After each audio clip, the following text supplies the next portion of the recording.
Welcome back to GotWire. I'm Adam. Have you ever had your internet randomly drop, devices stop talking to each other, or just stuff not working anymore? Most of the time it's not your ISP, it's bad hardware or bad setups. It's beginner mistakes that slowly break your network, and today I'm going to walk you through the most common ones and how to fix them. Mistake number one, everything on one network. One of the biggest mistakes I see is everyone putting everything on one flat network. Cameras, computers, IoT devices, all on one VLAN. All living together like roommates that hate one another. And the problem is some of the devices are just noisy and they're not set up very well. Most of the time it's IoT devices. And they're also insecure. When they share the same network as other devices, they can cause weird issues that are really hard to track down. The fix doesn't have to be complicated. You don't need 10 VLANs.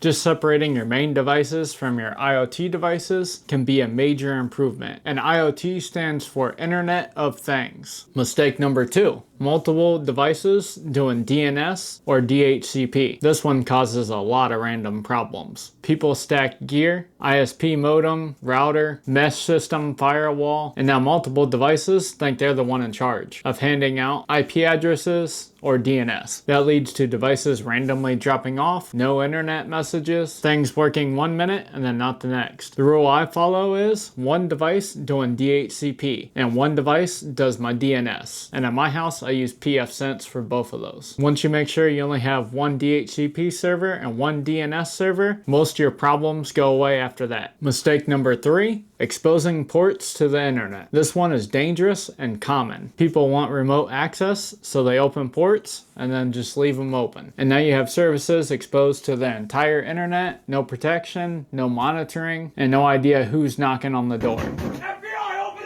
The fix is easy and way simpler. Just use a VPN. That's what I do at my house. I have WireGuard VPN running on pfSense, and then I also have OpenVPN running on my pfSense. So that way I don't have to open up any ports. I just VPN into my network to access all my local devices. Pick what one you like. OpenVPN is a little bit easier to set up, but it's also not as fast as WireGuard. But whatever you pick, get into your network securely. Then you can access services like your home. No open ports, no stress, no worrying. Mistake number four, and this is a big one for data, no backups or documentation on anything about your network. No saved configs, no IP lists, and no notes. Then something breaks, a device reboots, then you're guessing how it was set up. You don't need any fancy tools, a notepad, with notes wrote down, or a text file with it all in there, a Google Doc. You want to write down IP addresses, VLANs, passwords, and backup locations. Future you will thank you once you write all that down. That way, if you need to know something, you can just pull it up and look. I have a list of all my saved static IP addresses that I set because I do DHCP reservations for some of my devices. And then on other devices, I just set up a static IP on it. And I want to make sure I have all those listed down.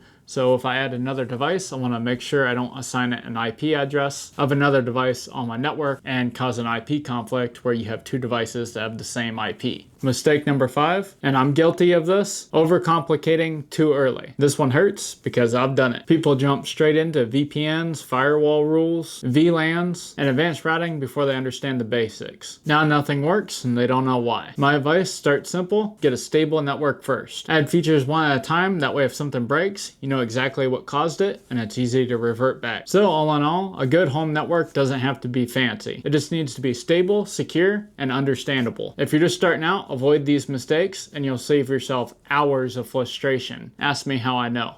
If this helped, run a network cable to your like button and plug it in, and also smash that subscribe button for me. For more home lab and networking content, I got a bunch of cool other videos planned, so make sure you subscribe so you don't miss them. Hey, and drop me a comment and tell me what mistakes you made first. We've all been there. Simple beats broken every time. I'm Adam with GotWire, and I'll see you guys on the next one.